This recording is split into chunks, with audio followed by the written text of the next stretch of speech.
Hi, everybody. Well, thank you for listening to today's episode of Attachment Theory in Action podcast. I hope that you enjoyed it as much as I enjoyed making it. It was an absolute pleasure to have Dr. Rahmany on the podcast and for him to share his story with us.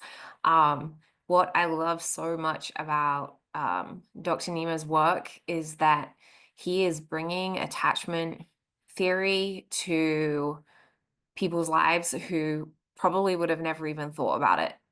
Just people who are struggling with those everyday challenges in relationships and who feel like this is just how it has to be, that this is normal, and accepting it for normal. And I love that he went from someone who really had no idea about trauma and relational disruptions and relational trauma, to being able to really dig deep into his past experiences, the experiences that he was currently facing in relationships, and was able to explore and ultimately own his part that he was playing.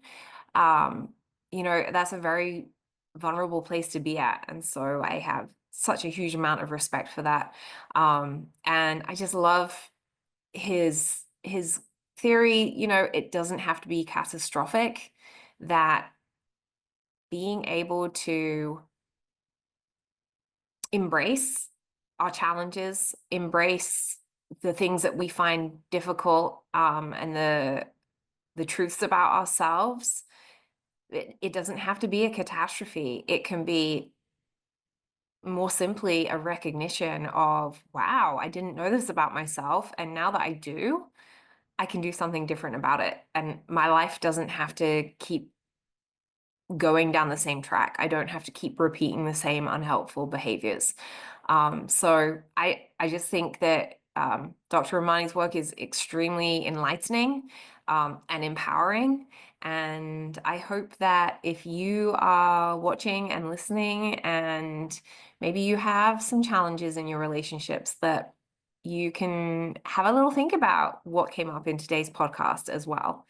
So thanks for joining us.